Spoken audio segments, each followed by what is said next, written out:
and thinking about the EEAT, Google's favorite thing. Before it was expertise, authoritativeness, and trust. Now they added the experience aspect to that.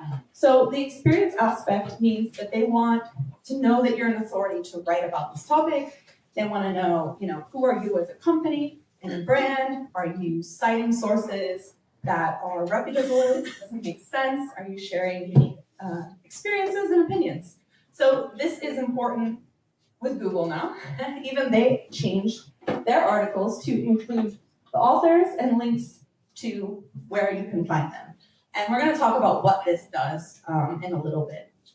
But this is really not, I would say, adding an author page is not going to make or break your site, but it is going to help. So you can even have these pages break down to an individual page about the author, links to where they are, articles that they wrote, things like this.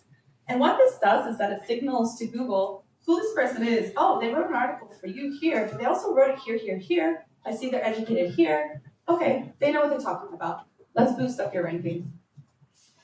In November, Google released a helpful content update, which was very frustrating for a lot of us, but it was great. It allowed the human perspective, the human experience to come up in search. The other side of that, though, is that they decided that Reddit and Quora were the end-all be-all of human experience. If anyone spent time on Reddit, that's a little sketch. There's some good spaces, some bad spaces.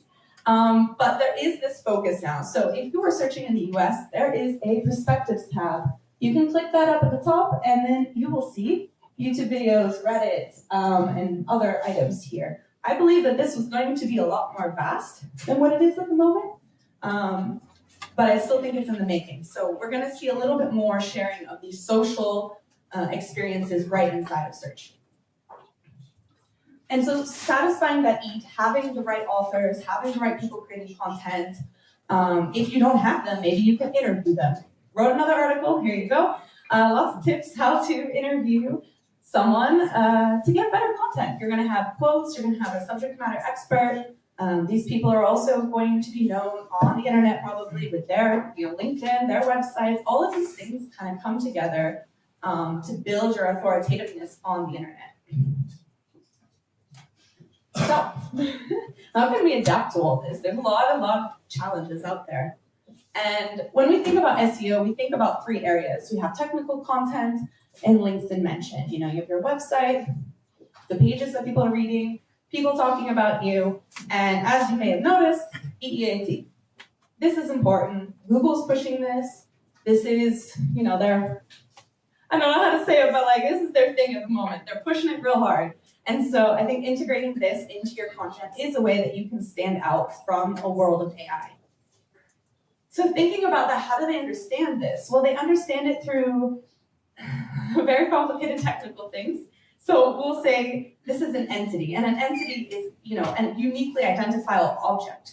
Douglas Adams, in this case, is Douglas Adams, this one, the English writer and humorist. So because of all these things that exist, where he was born, where he was educated, where it was published, this all creates an entity, and that's Douglas Adams. In a more modern case, you can use a Chrome extension called Entity Explosion. This is an example of Noah Kahn. He's a singer-songwriter.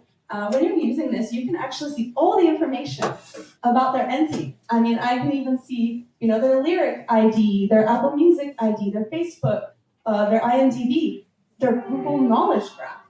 So all of these things right here are telling search engines, who is this? When you search his name, he gets this nice little thing. You get the genre, you get the age, they got this because in the entity, they had his birthday. And so these things were confirmed across the internet, across different sources, and they create these sort of knowledge graphs. So collecting all of the places on the internet where you are, where you're showing up, you want to link them together, you want to keep them consistent, so that you can create these knowledge graphs. So I wanted to show you what this looks in action. For Flow SEO, we decided, hey, we want a knowledge panel. We want people to find us, and when they search for the brand, they want to feel that we're legit. We have an address, we have some photos here, we have some things going on. And this was done because we used structured data. We also used it with the founder. And so I created a personal founder, kind of massive personal schema to create her a knowledge graph. So this is the founder. We used her presence across the internet. She was writing for every website and then some. So it was really easy to get this. It took about a week or two. I also did it for myself, although it's not as sticky. I need to publish a little more. Sometimes it appears, sometimes it doesn't. But I do recommend doing this if you're working in marketing and you want to have that personal brand. But also, of course, for your clients, this is done through structured data. I'm going to give you a very good tip in a bit on how to do this.